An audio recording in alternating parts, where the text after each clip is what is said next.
Bonjour à tous, bienvenue. Nous sommes le jeudi 9 avril. Dans le journal, une question. La crise est-elle derrière nous? En tout cas, la croissance semble repartir. L'optimisme est même de retour chez certains dirigeants. Mais pour le moment, les signes restent timides. Non à l'austérité, c'est le message de la grève interprofessionnelle qui s'est tenue aujourd'hui dans plusieurs villes de France, comme ici, à La Roche-sur-Yon. Enfin, rencontre avec un artiste. Emmanuel Le Saint sort son premier album. L'artiste nous parlera de ses chansons qui le racontent. Faut-il se réjouir? Faut-il rester prudent? Ou peut-être les deux à la fois? En tout cas, la croissance semble revenue. C'est le bilan de l'Observatoire économique de la Vendée. Le point avec Samuel Grasset. C'est l'un des éléments favorables à la reprise économique les plus visibles. Ces derniers mois, les prix des carburants ont diminué. Un baril de pétrole en baisse, moins 59% sur un an. Un euro faible, favorable aux entreprises françaises qui exportent. Des taux d'intérêt au plus bas qui permettent d'emprunter à moindre coût. Et enfin, une consommation des ménages qui repart doucement à la hausse. La plupart des facteurs économiques semblent au vert pour 2015, malgré les incertitudes liées à la crise ukrainienne et à la situation de la Grèce. Il y reste encore beaucoup de zones d'ombre, mais on peut considérer que le début de l'année laisse présager d'une croissance. Elle sera certes modeste, on parle d'1,4, 1,5% de croissance du PIB en zone euro, mais pour l'instant, effectivement, on essaye de garder le moral, de garder le sourire. La croissance a l'air d'être revenue en zone euro et la zone euro devrait encore une fois bénéficier d'un contexte économique plutôt favorable. En Vendée, on constate également des éléments positifs. Il y a eu moins d'entreprises à déposer le bilan l'an dernier. On constate également un rebond de l'intérim en décembre et en janvier, après un an de baisse. Les permis de construire ont également un peu augmenté depuis le début de l'année. Mais les signes de la reprise sont encore timides. On voit bien que l'investissement des entreprises aujourd'hui ne repart pas. Toutefois, ce qui est intéressant, c'est que dans les enquêtes de conjoncture, quand on interroge les chefs d'entreprise, tous secteurs confondus, il y a plutôt sur la période janvier, le premier trimestre, un petit peu plus d'optimisme. Et puis sur le deuxième trimestre, là, il y a un regain d'optimisme. Alors, je ne vais pas faire preuve non plus de trop d'optimisme, parce que ça reste mesuré. Il y a encore beaucoup d'entreprises qui disent « mon activité va baisser ». Mais on retrouve des niveaux intéressants. Mais pour voir des effets sur le marché de l'emploi, il faudra encore être patient. Le chômage devrait continuer à augmenter légèrement cette année. Dans le même temps, les syndicats manifestent contre l'austérité. En Vendée, comme dans 80 autres villes, plusieurs centaines de personnes ont répondu à l'appel d'une grève interprofessionnelle. Un appel lancé par 4 syndicats. Vous le voyez sur ces images tournées ce jeudi matin sur la place Napoléon à La Roche-sur-Yon. Parmi les revendications, la revalorisation des salaires et le développement de l'emploi. On écoute les représentants CGT et Solidaires de la Vendée. Nous, on est là aujourd'hui pour dire au gouvernement que ça suffit. On a besoin d'une politique qui, justement, permette aux salariés de vivre mieux, qui permette, justement, de créer des emplois en s'appuyant sur les dividendes effectués par les entreprises du CAC 40, par exemple. Les politiques d'austérité se traduisent par des blocages de salaires dans tous les secteurs, publics, privés, et alors que dans le même temps, on accorde des cadeaux au patronat par dizaines de milliards. Donc cette politique est devenue insupportable pour bon nombre de salariés, de chômeurs et de retraités qui voient leurs pensions et salaires bloqués. C'est du jamais vu. Radio France entame son 22e jour de grève. Vous l'avez peut-être entendu, toutes les radios du groupe ne diffusent plus la majorité de leurs émissions. Les salariés dénoncent la réduction des effectifs annoncés par le nouveau PDG. Une réduction qui impacte directement les micros locales, comme celle de La Roche-sur-Yon, qui doit d'ailleurs fermer en juin prochain. On écoute notre consoeur de France Bleu Loire-Océan. Il n'y a qu'une seule certitude pour l'instant dans le plan, le PDG l'a redit hier, c'est que les micros locales vont fermer et que les salariés vont être redéployés. C'est-à-dire que là on était 6, on avait une antenne spécifique de 7h à 9h où on ne parlait que de la Vendée. Et donc à partir de fin juin, il n'y aura plus qu'une seule personne qui fera du reportage et qui renverra ces sujets à Nantes. Donc ça veut dire moins de contact avec les gens, même si on parlera de la Vendée. Mais la Vendée, vue de Nantes, c'est pas la Vendée vraiment. Ce constat à présent, les demandeurs d'emploi se retrouvent souvent seuls dans leur démarche. Eh bien, depuis 4 ans, une solution semble fonctionner pour rompre cet isolement. Il s'agit de Rallye de l'emploi, organisé par Pôle emploi. Cette année encore, plus de 50 personnes ont participé à l'opération organisée à Chaland. Grégoire de Châtillon a donc retrouvé l'un des groupes en pleine recherche d'emploi, évidemment. On est plus fort à plusieurs que tout seul. C'est à partir de ce constat qu'Emmanuel, Stéphanie, Sylvie et Karel ont été regroupés. Ce vendredi matin, après d'autres entreprises, ils poussent la porte d'une agence d'intérim. Leur rencontre avec d'éventuels employeurs, ils la font à plusieurs. Ça permet de ne pas rester isolé, de rencontrer d'autres personnes qui connaissent mieux la région que moi, qui arrivent de région parisienne et qui du coup n'est pas du tout de réseau ici. C'est lors d'un rendez-vous avec ma conseillère qu'elle m'a parlé de cette initiative qui remportait de plus en plus un franc succès. Et donc voilà, je suis très ravi d'y participer puisque je trouve ça très intéressant dans un premier temps. Et puis en plus, ça me permet, étant donné que je ne suis pas vendéen d'origine, de pouvoir rencontrer d'autres personnes qui sont dans la même situation que moi, donc à la recherche d'un emploi. Une démarche plutôt bien vue par ces potentiels recruteurs qui étaient au courant de leur venue. C'est bien parce que ça enlève effectivement l'intermédiaire pour l'emploi et moi je pense que c'est une bonne initiative, c'est très engageant pour nous aussi. Au total, 15 groupes composés de 3 à 4 demandeurs d'emploi ont sillonné Challans et ses environs. Face au chômage, on a un sentiment d'isolement, un sentiment d'être seul dans sa situation à rechercher un emploi. L'idée toute simple, c'est moi je cherche pour les autres et les autres recherchent pour moi. Cette initiative du rallye emploi à Challans est la seule qui existe en région Pays de la Loire. Des échanges, des contacts, des opportunités et ensuite un réseau à faire fructifier.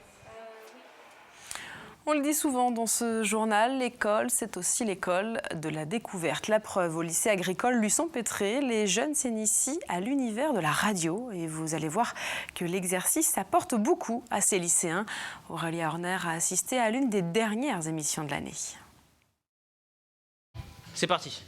13h, avant-dernière émission avant le début des vacances. 25 minutes de programmation quotidienne en direct dans lesquelles 11 élèves de terminale se sont investis depuis le 7 mars dernier. C'est pas quelque chose qui se fait à la va-vite, c'est vraiment quelque chose de préparé. Tous les jours, on a un programme avec un écrit, l'horoscope est écrit, le repas, on a tout. Et durant l'émission, ça va tout seul, quoi.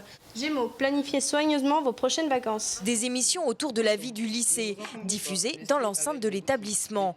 Un projet pédagogique pour ces élèves de terminale dans le cadre du programme scolaire. Au début, ça leur faisait un petit peu peur parce que c'est vrai que c'est pas évident et c'est normal. S'exprimer devant un micro, c'est pas facile.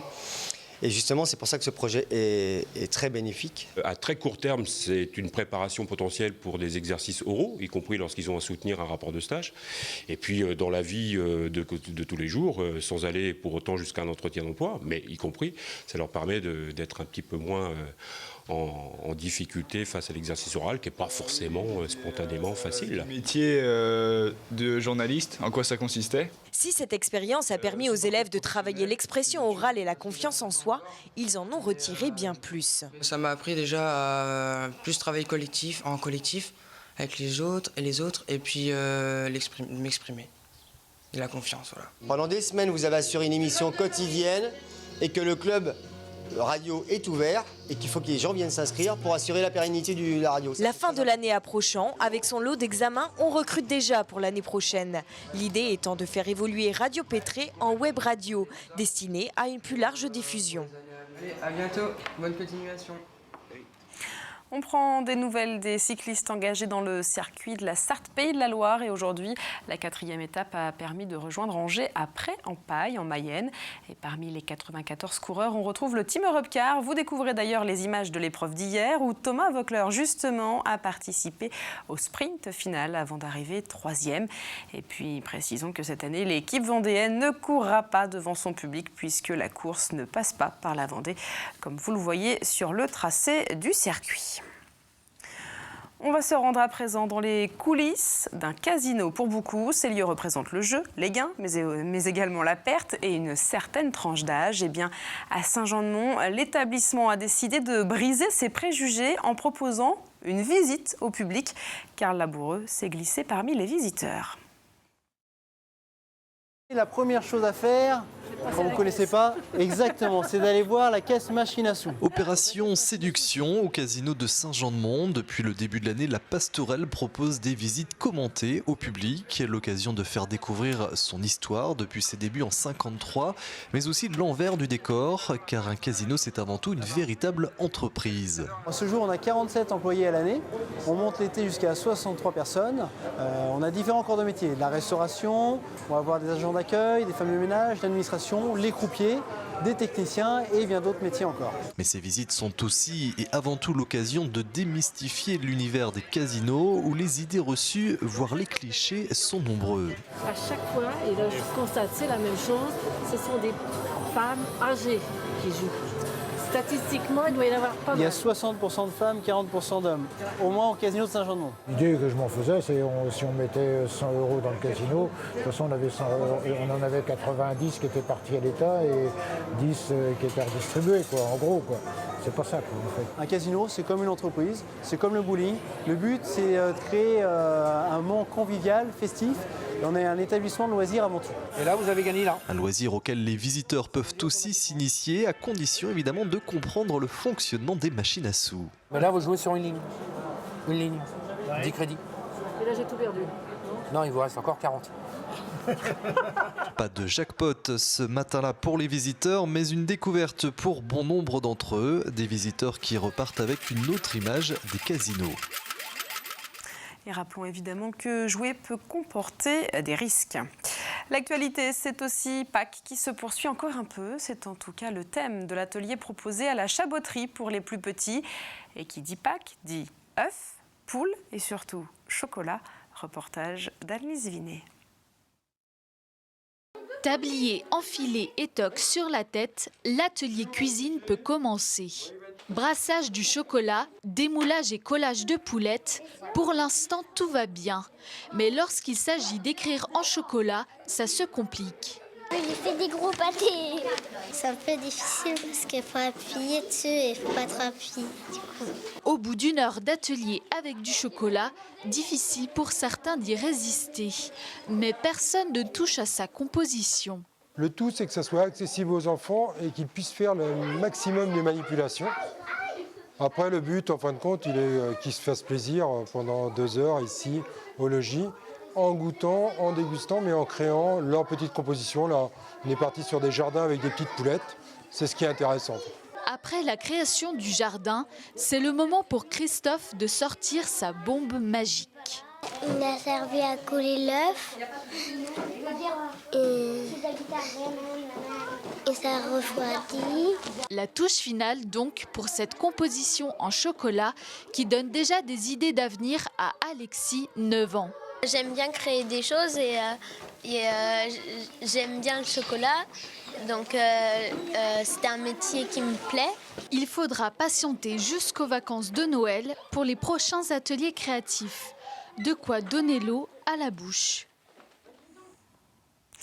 La rédaction vous propose maintenant de partir à la rencontre d'un artiste. Vous l'avez déjà vu et entendu sur TV Vendée. Il s'agit d'Emmanuel Le Saint. En 2009, ce chanteur vendéen avait participé au festival de Poupée avant de proposer 4 titres. Et bien aujourd'hui, il sort son premier album. À l'occasion de le retrouver, portrait signé Cyril Guillet. Tu sais, faut pas qu'on lâche l'affaire. Ça fait tellement de temps qu'on s'accroche, qu'on croit dur comme fer, retrouver nos plus beaux printemps. À 37 ans, Emmanuel Le Saint sort son premier album, 10 titres baptisés Les Rayons du Soleil, et c'est ici, dans le studio Woodbox à Boufféré, que la touche finale, le mastering, a été réalisé. Un projet et des textes personnels interprétés en français, soulignés par une mélodie résolument pop. J'avais pas mal de chansons dans un coin que je jouais pas beaucoup sur scène parce que c'était des chansons plutôt assez personnelles. Mais au fur et à mesure, je me suis rendu compte que c'est justement ces chansons-là qui touchent le plus les gens. Parce que ça parle d'amour, de famille, d'amis, de la vie, de la mort, et on est tous confrontés à ces sujets-là. Et donc c'est pour ça que je me suis rendu compte qu'il fallait que je fasse un album avec ces chansons. Mais je t'aime, je t'aime, je t'aime, je t'aime, je t'aime plus. Plus que tout, plus que tout, plus que tout, plus que tout, plus du tout. Dans ses textes, il se met à nu, il aborde l'amour, la naissance de sa fille ou bien encore la mort de son grand-père. Un projet malgré tout collectif et 100% vendéen. L'enregistrement et les arrangements ont été signés par Benoît Gauthier, le mastering par Jeff Ferrand et le clip par Paul Spade et Romain Chevillon. Je travaille pas mal à Paris, j'ai travaillé dans d'autres endroits et ce qui m'a vraiment marqué quand je suis revenu en Vendée, c'est ce côté simple et créatif qu'on a ici. Tout le monde est disponible, personne ne se prend la tête, personne ne se prend au sérieux. Mais par contre, il y a une vraie créativité, un vrai dynamisme. Et donc je me suis dit, il y a vraiment plein de gens très talentueux ici. Il faut qu'on fasse quelque chose ensemble. Et qu'à chaque fois, chaque personne amène un peu de son âme, un peu de sa créativité dans ce projet-là. Cet album, Les Rayons du Soleil, est téléchargeable sur toutes les bonnes plateformes de musique en ligne. Le CD, lui, est disponible sur son site internet, le-saint-emmanuel.com, avec 10 titres bonus à la clé.